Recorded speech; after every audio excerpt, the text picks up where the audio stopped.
আপনারা যদি আমাদের কথা শুনতেন, আমরা সেনাবাহিনীর এই সেনাপ্রধানের বিরুদ্ধে কথা বলি নাই, সেনাপ্রধান যে কথা শোনে না, ডিজিএফআই যে এগুলো করে, এগুলো আমরা বলি নাই। আপনারা তখন বলেছেন, এই নুরু বলেছে আমি নাকি দেশের বিশৃঙ্খলা, আমি আর পিনাকি দেশের বিশৃঙ্খলা তৈরি করতে চাই, তাই নাকি নুরুল হক নুরু? এখন যদি সেনাবাহিনী আপনার এত পীড়িতের লোক এখন মারছে, সেই সেনাবাহিনী আমরা বলেছি তো সেনাবাহিনী ঠিক করতে, করেন নাই তো? নুরু, তোর পেটে পাড়া দিলে আমার পাঠানো টাকা এখনো পর্যন্ত তোর পেটের ভেতরে আছে। আমি একা না, এখানে হাজার হাজার আমেরিকানরা তোর টাকা পাঠিয়েছে। এখন এসে আপনি সুশীল সেজে গেলেন, মব সৃষ্টিকারীদের বিরুদ্ধে কথা বলেন, আমাদেরকে মব সৃষ্টিকারী বানান। যদি নাকি এই রাজনীতিবিদ শুয়োরের বাচ্চাদের যদি মিনিমাম কমন সেন্স থাকতো, তাহলে প্রথমে এসে এই দেশে পিলখানার বিচার চাইতো। একটা শুয়োরের বাচ্চা, কোনো শুয়োরের বাচ্চা দেখেন, কোনো যেই কটা রাজনীতি করে কোনো শুয়োরের বাচ্চা যদি দেখেন, কেউ বলে নাই বিডিআরের পক্ষে। বিডিআরের মানুষগুলো এখনো পর্যন্ত, ভাই গত সপ্তাহের কথা বলি, একজন বিডিআর সদস্য আকুতি জানিয়েছেন তার স্ত্রী গত 16 বছর ছিল এইভাবে, এই 5 তারিখের পরে স্বপ্ন দেখেছে তার স্বামী ফিরে আসবে, 1 বছর হয়ে গেছে ফিরে আসে না, এখন সে চলে যাবে। সে বলে না, আমি আর তোমার জন্য অপেক্ষা করতে পারবো না, তুমি এখন যেহেতু বের হইতে পারো না, আর জীবনে বের হইতে পারবে না। একইভাবে প্রতিটা জায়গায় এখনো পর্যন্ত যেভাবে আওয়ামী লীগের লোকজনকে, বিএনপি জামাত, তাদের মতো এত মানবিক আমি এই দুনিয়ায় দেখিনি। আরে ভাই, আওয়ামী লীগ পালিয়েছে, আওয়ামী লীগের যা ফেলে গিয়েছে এগুলি আপনি এগুলির দাবিদার। তারা এই দেশের জনগণের টাকা পয়সা কামিয়ে এই সম্পদ অর্জন করেছে, এটা গণিমতের মাল। এই মাল আপনি খান, যেমনে পারেন খান, আমার কোনো সমস্যা নাই। সেই আওয়ামী লীগকে তারা আবার পুনর্বাসন করে। একজন বিদেশে ইন্ডিয়াতে বসে আছে, তার ব্যবসায় দুদিন আগে মিরপুরে শুনলাম, তার ব্যবসা এখন আরেকজন দেখভাল করেন, বিএনপির এক নেতা। কেন ভাই? তার ব্যবসা আপনি পুরো ব্যবসা নিয়ে নেন, আপনি না করেনি তো কেউ, আপনি তাদেরকে বাঁচাচ্ছেন। এইভাবে সারা দেশে আওয়ামী লীগকে বিএনপি, জামাত, এই গণ অধিকার পরিষদ, এনসিপি সবাই পুনর্বাসন করে। যদিও নূরের যে ঘটনা, এটা নূরেদেরই কর্মফল কিভাবে সেটা আপনাদেরকে আমি বলি। ধরেন 5 তারিখের পর থেকে এখন পর্যন্ত আপনি দেখেন তো আমার সাথে যাদের যাদের বাঁচছে, যে বিষয়গুলো নিয়ে আমি কথা বলছি, আমি ধরেন বিডিআরের বিচার চাই, এটা নিয়ে সেনাবাহিনী আমার শত্রু, আমাকে সেনাবাহিনী নাকি হুমকি মনে করে, আমি নাকি হুমকি সেনাবাহিনীর জন্য। আমি জানি না এই দেশ এই সেনাবাহিনীর বিরুদ্ধে কখন গিয়েছে, তো তারা বলেছে আমি হুমকি। এরপরে 32 নম্বর, এই আজকে যে নুরুল হক নূর মার খেলেন, এই নূর নিজে বক্তব্য দিয়েছেন, বিশাল জ্বালাময় বক্তব্য। 32 নম্বর যারা ভাঙতে গিয়েছে তারা নাকি মব সৃষ্টি করছে। মব আমরা যদি নাকি সৃষ্টি করে থাকি কোনো জায়গায়, তাহলে 5ই আগস্ট একটা মব ছিল, ওটা তো আইন মেনে করা হয়নি, তাই না? এই বর্তমান সরকারটা যে একটা মবের সরকার, আপনি যদি সেটাকে মব বলেন, আর যদি না বলেন, যদি বিপ্লব বলেন, তাহলে বিপ্লবীরা তো এরকমই করবে, বিপ্লবীরা তো আইন মেনে তারপরে কাজ করবে না। বিপ্লবীরা করছে। গতকালকের এই 2 দিন আগের যে ঘটনা, লতিফ সিদ্দিকী সহ আওয়ামী লীগের নেতাকর্মীরা এই যে ডিআরইউতে বসে যেই মানে আওয়ামী লীগের আপনার অর্থায়নে সশস্ত্র বিপ্লব করার যেই পরিকল্পনা তারা সেখানে করেছিল, সেখানে পুলিশ গিয়েছিল, নুরু সাহেব আপনি গিয়েছিলেন, বিএনপি গিয়েছিল, জামাত গিয়েছিল, এই মব গিয়েছিল। মব যে তাদেরকে ধরেছে। এই বিপ্লবীরা যেদিন থেকে মাঠ থেকে উঠে যাবে, তারপরের দিন থেকে আপনি খেলা দেখবেন, যাদেরকে আপনারা এখন মব বলে, তারপরে হ্যাঁ যারা দখল করছে, চাঁদাবাজি করছে, সেটাতে আপনি ধরেন কোনো সমস্যা নাই। কিন্তু এই বিপ্লবীরা যদি মাঠ থেকে উঠে যায়, তাহলে আনসারদের ওইখানে যে ঘটনা, আনসাররাই যে গিয়ে সচিবালয়ে ঢুকতে চেয়েছিল, কি হতো সেদিন? যেদিন কিনা আপনার এই ডিআরইউতে যেটা হলো, সেখানে এরা না থাকলে আপনি কে যাইতো? এরাই তো গিয়ে এখানে বিভিন্ন সময় বাঁচাচ্ছে, এরাই তো রাস্তায় নেমে আসে, সব দলে দলে নেমে এসে তারপরে এইভাবে ঠেকাচ্ছে। তো 5 তারিখের পর থেকে আজ পর্যন্ত এই বিপ্লবীরাই রাস্তা ঠিক করেছে, পুলিশের দায়িত্ব পালন করেছে, থানা বন্ধ ছিল, এগুলো এই বিপ্লবীরা করেছে। আপনারা সেটা এখন নাম দিয়েছেন মব। মব নাম দিয়ে আপনারা কি করছেন সেটা একটু বলি। আমি নুরুর ব্যাপারে 2-1টা কথা বলি। আমার এই ভিডিওতে অনেক বাজেভাবে বলেছিলাম, অনেক কিছু ছিল, সেটা আনতে চাই না, ছোট করে একটু বলতে চাই। আপনার এই যে আন্তর্জাতিক অপরাধ ট্রাইব্যুনাল, তাজুল ভাইরে চেনেন?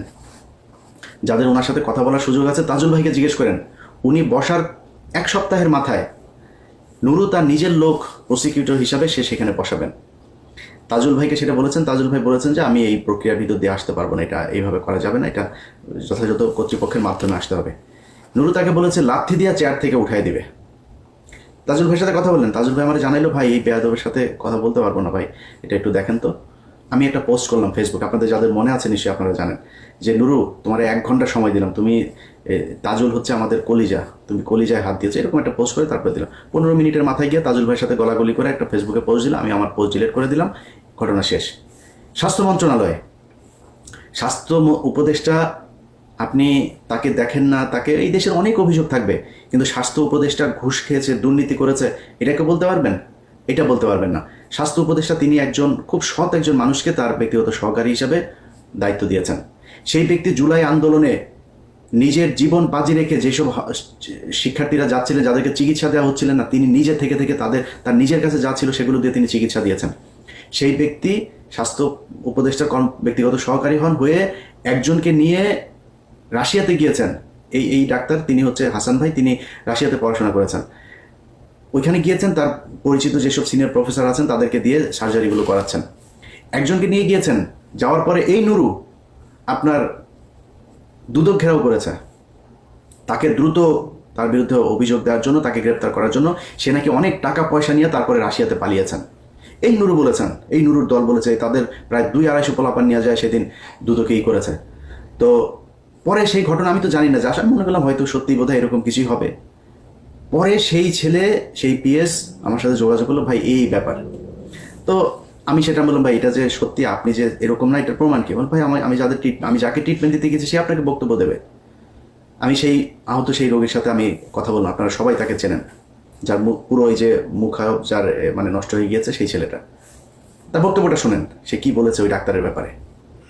এই জুলাই আন্দোলনে শুরু হওয়া 5 আগস্টে সফল আহতদের নিয়ে যে ডাক্তার কাজ করেছেন, সেই ডাক্তার হচ্ছেন স্বাস্থ্য উপদেষ্টা ধরনের ব্যক্তিগত কর্মকর্তা ডাক্তার ওয়াহিদুল হাসান। ইনি তিনি এপিসেশন গাইতে রাশিয়া আমার ছাত্র গিয়েছিলেন 1934 জন্য। তো আমি এখন শুনতে থাকি উড়ান নামে অনেক মিথ্যা গুগল সড়কের অনিলাকে কোটি টাকা রাশিয়া সাবস্ক্রাইব করেছেন। আবার শুনতে চেয়েছি অনিলাটি বাংলাদেশে আসবেন না, তাই আমি তো দেখছি এখন উনি বাংলাদেশে আছে। কিছু কিছু সভ্যভাগী নৌসাখেন যারা মিথ্যা অপবাদ করেছেন। আমি তাই এসব দেশের এখন দেখতে বই দেখাই যে তারা যেন একজন মানুষকে কাটিয়ে দিতে বরখাস্ত করাবে যেন থেকে ঠিকমতো খুব সময় নিয়ে খাটতে হবে। কারণ এই কিছু দিকে সুখ করলামেন তাহলে এটা আমাদের দেশের জন্য খুবই দুঃখজনক।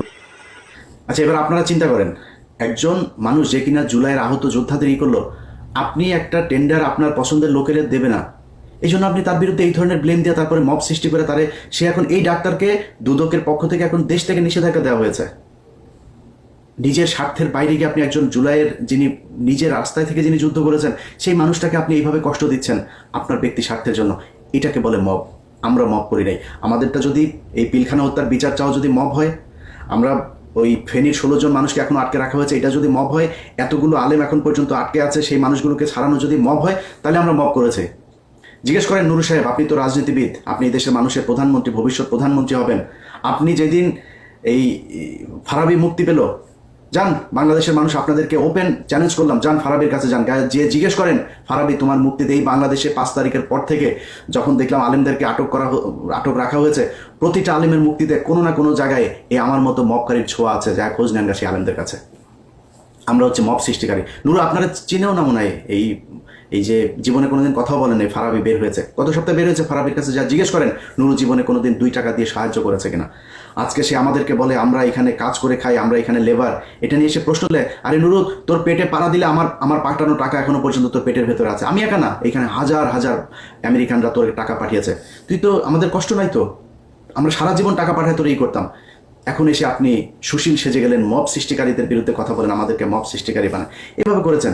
এখন আমরা তো ভাই, আমি ইলিয়াস হুসাইন, আমি তো ভাই কোনো কোম্পানিতে যাইনি, কোনো কোম্পানি ওরে রাখেন ওরে ছাড়েন এগুলি বলিনি। যে আওয়ামী লীগ করেছে আমরা তার পক্ষে তার বিপক্ষে দাঁড়িয়েছি।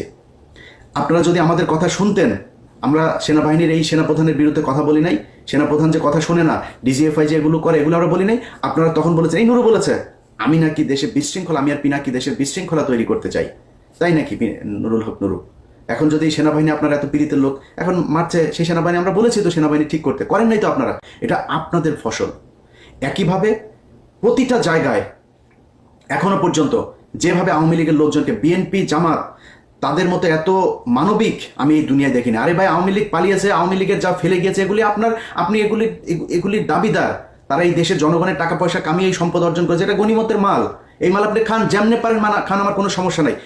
সেই আওয়ামী লীগকে তারা আবার পুনর্বাসন করে। একজন বিদেশে ইন্ডিয়াতে বসে আছে, তার ব্যবসায় 2 দিন আগে মিরপুরে শুনলাম, তার ব্যবসা এখন আরেকজন দেখভাল করেন, বিএনপির এক নেতা। কেন ভাই তার ব্যবসা আপনি পুরো ব্যবসা নিয়ে নেন, আপনারা না করেনই তো কেউ, আপনি তাদেরকে বাঁচাচ্ছেন। এইভাবে সারা দেশে আওয়ামী লীগকে বিএনপি, জামাত, এই গণ অধিকার পরিষদ, এনসিপি সবাই পুনর্বাসন করছে। যদি নাকি এই রাজনীতিবিদ শুয়োরের বাচ্চাদের যদি মিনিমাম কমন সেন্স থাকতো, তাহলে প্রথমে এসে এই দেশে পিলখানার বিচার চাইতো। একটা শুয়োরের বাচ্চা, কোনো শুয়োরের বাচ্চা দেখেন, কোনো যেই কটা রাজনীতি করে, কোনো শুয়োরের বাচ্চা যদি দেখেন আপনি কেউ এই করে আপনার এর বিরুদ্ধে পক্ষে কথা বলেছে, কেউ বলে নাই বিডিআরের পক্ষে। বিডিআরের মানুষগুলো এখনো পর্যন্ত, ভাই গত সপ্তাহের কথা বলি, একজন বিডিআর সদস্য আকুতি জানিয়েছেন তার স্ত্রী গত 16 বছর ছিল এইভাবে, এই 5 তারিখের পরে স্বপ্ন দেখেছে তার স্বামী ফিরে আসবে, 1 বছর হয়ে গেছে ফিরে আসে না, এখন সে চলে যাবে। সে বলে না, আমি আর তোমার জন্য অপেক্ষা করতে পারবো না, তুমি এখন যেহেতু বের হইতে পারো না, আর জীবনে বের হইতে পারবে না। সেই লোক আকুতি জানিয়েছে, ভাই আমার স্ত্রীকে একটু বলেন আর কয়টা দিন অপেক্ষা করতে, আমি বের হয়ে যাব। আপনারা কথা বলেছেন, বিচার চান, এটা বিচার চাইতে পারেন না? এইটুক হ্যাডম যদি না থাকে তাহলে বালের রাজনীতি করার দরকারটা কি? আমি তো কিছু চাই নাই আপনাদের কাছে, এই দেশটাকে আওয়ামী মুক্ত করতে চেয়েছি, সেই জায়গায় আপনারা এখন নাই। আপনার সাথে আমি এক হব কেমনে? আজকে নুরুর যে ঘটনা, নুরুর এই ধরনের ঘটনার আগে ঘটে নাই, আমরা তার পক্ষে ছিলাম না। আমার ভিডিওতে পেছনে যান, 2019 সালে যান, 20 সালে যান, যাই দেখেন আমি ইলিয়াস নুরুর পক্ষে দাঁড়িয়েছি। সেদিন নুরু তোমার পক্ষে বাংলাদেশের কোনো মিডিয়া কথা বলে নাই। আমরা যারা বাইরে আছি, তারা, আমার যারা শত্রু বাইরে আছে, তারাও তোমার পক্ষে কথা বলেছে। তোমার তাদের প্রতি এইটুকু রেসপেক্ট রাখা দরকার, তুমি রাখতে পারো নাই। তুমি মাঝে মধ্যে এসে খোঁচাখুচি শুরু করো। এই সব শেষ ঘটনা আপনাদেরকে বলি, দেশবাসীর জানা দরকার। যেদিন আফ্রিদির সাথে এই যে নতুন করে তার সাথে আমার বাঁধলো কেন শোনেন, আফ্রিদির বাপ যেদিন আটক হলো, আমরা সারা রাত জেগে খোঁজ রাখছি কোথায় কি হলো, কি হচ্ছে। পুলিশ, সিআইডি, ডিবি, মানে আফ্রিদিরে ধরার জন্য তার বন্ধু বান্ধবী এমন কোনো বাসা নেই, সব জায়গায় রেড দিচ্ছে, সারা রাত জেগে তারা কষ্ট করছে। ধরা খাওয়ার পরে নুরুল হক নুরু XY যে পুলিশের এক কর্মকর্তাকে ফোন দেন, ভাই ওনাকে ছেড়ে দেন। সবশেষ যখন তাকে রাখা হয়, নুরু তাকে ফোন দিয়ে বলে, আপনি কি ছাড়বেন নাকি আমি ঊর্ধ্বতনকে দিয়ে আপনাকে ফোন করাবো? আমি তখন সাথে সাথে জানার পরেই তারা ফোন দিলাম, ফোন দিয়ে বললাম, এই পাঞ্চ তুই এরা ই করছিস কেন, এরা ই করলি কিসের জন্য? এরপরে রাশেদ আমার ফোন দেয়, রাশেদের ফোন আর ধরিনি, তারা একটা মেসেজ পাঠালাম, ভয়েস মেসেজ, আপনার এই চোর বাটপার স্যাচরে বলেন যে এখানে আওয়ামী লীগের লোকজনের বাঁচাইতে। তারা এখন ন্যারেটিভ তৈরি করেছে, আফ্রিদির বাপ তারা কি যাত্রাবাড়িতে গিয়ে মেরেছে, পাড়ার পর পাড়া তোরে যে শেখ হাসিনা প্রতিটা মামলার যে 1 নম্বর আসামি, শেখ হাসিনা পিস্তল নিয়ে যায় কারো মারছে, মামলা এক্সিকিউট করে, প্ল্যানিং করে, এটা আলাদা আলাদা ধারায় তাদের ব্যাপারে শাস্তি হবে। বাংলাদেশের যত কজন আওয়ামী লীগ আছে, একদম নিচের শ্রেণীর কর্মী পর্যন্ত প্রতিজন হত্যা মামলার আসামি হবে, যার দায় যতটুকু। সাংবাদিক আসামি হবে, যেই ব্যবসায়ীরা বলেছে যে শেখ হাসিনার পাশে যে 3 তারিখ পর্যন্ত তারা পাশে থাকে, তাদের বিচার হবে, হইতে হবে, যার যতটুকু প্রাপ্য সেটুকু তার বুঝাইতে হবে। এখন আপনারা একজন টাকা দিবে, নঈম নিজামের কাছ থেকে যায় প্রতি মাসে মাসে বকেয়া আনতেন, আপনি বলেন এখন আমরা 5 কোটি টাকার জন্য মাই টিভি দখল, মাই টিভি তো দখল করতে, মাই টিভির মালিককে ধরাইতে গেছি। এরপরে তার সাথীর ছেলেরে ধরা হইলো, সাথীর ছেলেরে ধরানোর পরে এই যে নুরুর সাথে আমার যে ফোনে যে বাকবিতণ্ডা হচ্ছে না, আমি কিন্তু পাবলিক করি নেই, চুপচাপ আছি। আফ্রিদি ধরার পরে সে নিজে পোস্ট করে ফেলো, সে যে পোস্ট লিখেছে সেই পোস্ট লিখতে মিনিমাম 2 ঘন্টা সময় লেগেছে। পোস্ট লিখে তারপরে সে জানান দিল যে আফ্রিদি এবং মাই টিভির পক্ষে সে। আরে বেটা, তুই আফ্রিদির খবর জানিস না? আফ্রিদি কি করেছে তুই জানিস না? আফ্রিদি গত সরকারের আমলে একটা ছবি থাকার কারণে ওই যে রাহির ব্যাপারে সে প্রশ্ন তুলেছে, রাহি ছাত্রলীগ করতো। রাহি ছাত্রলীগ যদি নাকি আফ্রিদির পায়ে ধরে যদি রাহি ছাত্রলীগ হয়, রাহি তো বলেছে আমাকে জোর করে ছাত্রলীগ করানো হয়েছে, আমাকে দল করানো হয়েছে, যদি নাও করানো হয়, সে যদি করেও থাকে, তাহলে শেখ হাসিনার পায়ে ধরে যে তুই মাপ চাইলি, শেখ হাসিনার যে তুই মা বললি, তাহলে তুই কি? অতএব হিসাব করতে হবে। নুরু ভাই, আপনি বিএনপির যাদের বিরুদ্ধে এখন কথা বলি, তারা ভাই এই দেশে রাজনীতির জন্য, এই দেশে আওয়ামী লীগের বিরুদ্ধে কথা বলতে গিয়ে নির্যাতন সহ্য করেছে। আপনি বিএনপিরে উড়াই ফেলতে পারবেন? বিএনপির লক্ষ লক্ষ মানুষ এই আওয়ামী লীগের বিরুদ্ধে শেষ পর্যন্ত তাদের পক্ষে আসে নাই। জামাত ইসলামের লোক তাদের পক্ষে আসে, জামাত ইসলামের আমিরের পর্যন্ত আমি ছাড়ি নাই। আমার এত সম্মানিত লোক, আমি তারা ছাড়ি নাই, সন্তোষ শর্মাকে তারা দাওয়াত দিয়েছে। আমি সেই জায়গায় যুদ্ধ করি ভাই। আমার নিয়ে এইসব চাঁদামাজি মাদামাজি এগুলি বলে লাভ নেই। আপনি যা মন চায় বলেন, চাঁদাবাজি করলে সেগুলি তো ভোগ করবো, তাহলে দেখবেন তো টুডে টুমোরো পাবেন না কোনো জায়গায়। সো আপনি মাই টিভি থেকে 5 কোটি টাকা চাঁদা আনতে গিয়েছি, তারপরে মাই টিভি অর্ধেক শেয়ার চেয়েছি। আরে বেটা, মাই টিভির শেয়ার চাইতে হয় আমার? আমি মাই টিভির শেয়ার চাও, মাই টিভির চেয়ে বড় বড় টিভির শেয়ারের জন্য আমার পিছনে ঘুরে আমি শেয়ার নেই নাই, আর তুই মাই টিভির শেয়ারের জন্য আমি পিছনে আমি কোনো কোম্পানি, কোনো প্রতিষ্ঠান, বহু কোম্পানি প্রতিষ্ঠান আমার এই করার জন্য, পার্টনারশিপে নেওয়ার জন্য 5 তারিখের পর থেকে সবাই বলছে মাপ চাই, দোয়া চাই। আমি এইসব এই টাকা পয়সার এই লেনদেনে যাইতে পারবো না। ইভেন বাংলা এডিশন যে ওপেন করেছি, বলেছে ভাই টেলিভিশনের জন্য চান, পত্রিকা প্রিন্টের জন্য, এত কিছু চাইনি, জাস্ট অনলাইন পোর্টাল হিসেবে পারমিশন চেয়েছে। এখানে একটা টিম থাকবে, খুব স্মার্ট কিছু ছেলে পেলে কাজ করবে, তাদেরকে নিয়ে আমি একটা টিম তৈরি করতে চাই। তারা এই দেশের একদম এই আওয়ামী লীগ এবং ভারতের ব্যাপারে প্রথম আলো ডেইলি স্টার তাদের ব্যাপারে অতন্ত্র প্রহরীর মতো কাজ করবে, এই জন্য এসেছি, এর বাইরে কোনো কিছু না।